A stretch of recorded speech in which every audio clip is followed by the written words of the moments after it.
Bea Alonzo lawyer clears prenup rumors before wedding. Welcome back Star Pulse Save Fam Philippines, your ultimate source for the latest and hottest entertainment news in the country. If you're new here, don't forget to hit that like button, subscribe, and ring the notification bell para updated ka sa mga trending na balita. Isang malaking balita ang gumulantang sa mundo ng showbiz. Opisyal ng kasal ang award-winning actress na si Bea Alonzo at ang negosyanteng si Vincent Co. Ngunit kasabay ng masayang balitang ito ay ang mga usap-usapan tungkol sa umano'y problema sa kanilang prenuptial agreement bago ang kasal. Ano nga ba ang totoo? Totoo bang muntik nang hindi matuloy ang kanilang kasal dahil sa prenup? At bakit mismong abogado ni Bea ang kinailangang magsalita upang linawin ang lahat? Alamin natin ang buong detalye sa video na ito. Pero bago tayo magsimula, huwag kalimutang i-like ang video, mag-subscribe sa Star Pulse TV, at pindutin ang notification bell para lagi kang updated sa mga pinakamainit na balita sa mundo ng Philippine entertainment. Official Confirmation TV Wedding. Matapos ang ilang araw ng mga haka-haka, tuluyan nang nakumpirma ang balitang matagal nang hinihintay ng maraming fans. Sa pamamagitan ng opisyal na pahayag ng legal counsel ni Bea Alonzo na si Atty. Joey E. Garcia ng Jera Law, kinumpirma niyang ikinasal na sina Bea Alonzo at Vincent Co. Ayon sa kanya, naganap ang civil wedding bandang alas 7 ng gabi noong Lunes, July 13, 2026 sa Makati City Hall. Ang mas espesyal pa rito ay si Makati Mayor Nancy Binay mismo ang nag-officiate sa kanilang wedding ceremony. Sa wakas, matapos ang iba't ibang spekulasyon at usap-usapan nitong mga nakaraang linggo, opisyal nang nagsimula ang bagong yugto ng buhay ni Bea at Vincent bilang mag-asawa. ES Prenup Controversy. Ngunit bago pa man lumabas ang kumpirmasyon ng kanilang kasal, kumalat ang iba't ibang ulat na nagsasabing nagkaroon umano ng problema sa kanilang prenuptial agreement. May ilang reports na nagsabing may mga probisyon daw na hindi napagkasunduan ng dalawang panig. May ilan ding nagsabing nagkaroon ng pag-aalinlangan bago tuluyang lagdaan ang dokumento. Dahil dito, maraming netizens ang nagsimulang magtanong kung may tensyon nga ba sa pagitan ng dalawa bago ang kanilang wedding. Natural lamang na naging usap-usapan ito dahil parehong matagumpay sa kani-kanilang larangan sina Bea Alonzo at Vincent Co. kapag dalawang personalidad na may sariling yaman at negosyo ang ikinasal. Karaniwan ng pinag-uusapan ang prenuptial agreement. Subalit, ayon sa opisyal na pahayag ng kampo ni Bea, hindi umano totoo ang mga kumalat na balita.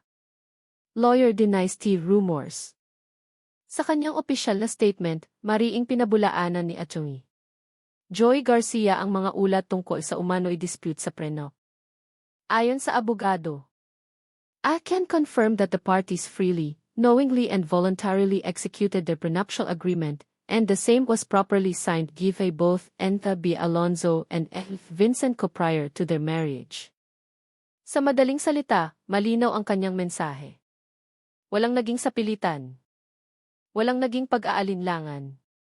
At walang legal na problema sa pagpirma ng kanilang prenuptial agreement. Ipinunto rin niya na parehong kusang loob at may buong kaalaman ang dalawang partido sa nilalaman ng dokumento bago nila ito nilagdaan. Ibig sabihin, hindi naging hadlang ang prenup upang matuloy ang kanilang kasal. Well, if prenup back normal. Marami pa ring tao ang nagugulat kapag naririnig ang salitang prenuptial agreement. Ngunit sa legal na aspeto, isa itong normal at lehitimong kasunduan. Layunin nitong malinaw na tukuyin ang paghahati ng mga ari-arian at financial responsibilities sakaling magkaroon ng legal na issue sa hinaharap. Hindi ito nangangahulugang walang tiwala ang dalawang taong ikakasal. Sa katunayan, maraming business personalities, celebrities, at professionals ang gumagamit nito bilang bahagi ng maayos na financial planning. Sa kaso ni Bea at Vincent, malinaw sa pahayag ng kanilang legal counsel na naging maayos ang buong proseso. Respect their privacy. Matapos linawin ang issue tungkol sa prenup, tumanggi na si Atty. Garcia na magbigay pa ng iba pang detalye tungkol sa personal na buhay ng bagong kasal. Ayon sa kanya, ginagawa nila ito bilang paggalang sa privacy at confidentiality ni Bea Alonzo at Vincent Co. Hindi na rin siya nagkomento sa iba pang personal na usapin na may kaugnayan sa kanilang relasyon. Sa panahon ngayon kung saan mabilis kumalat ang impormasyon sa social media, malaking bagay ang pagpapanatili ng pribadong bahagi ng kanilang buhay. Mayor Nancy Binay confirms Steele wedding. Bukod sa legal counsel ni Bea, isa pang opisyal na kumpirmasyon ang nanggaling mismo kay Mayor Nancy Binay noong Martes ng gabi. Nagbahagi siya ng Facebook post na agad naging iral. Makikita rito ang larawan ni Bea at Vincent na nakatalikod habang papalabas matapos ang kanilang wedding ceremony. Simple, ngunit makahulugan ang caption ni Mayor Binay. Anya, kinasal ko na po sila. Congratulations best wishes Vincent B. Hindi na kailangan ng mahabang paliwanag. Ang post na ito mismo ang naging opisyal na kumpirmasyon ng kanilang civil wedding. Netizens react. Pagkatapos lumabas ang mga opisyal na kumpirmasyon, bumuhos ang pagbati mula sa fans, celebrities, at netizens. Marami ang nagsabing masaya silang makita si Bea Alonzo na muling natagpuan ang pag-ibig. May ilan ding natuwa dahil natuldukan na rin ang iba't ibang haka-haka tungkol sa kanilang relasyon.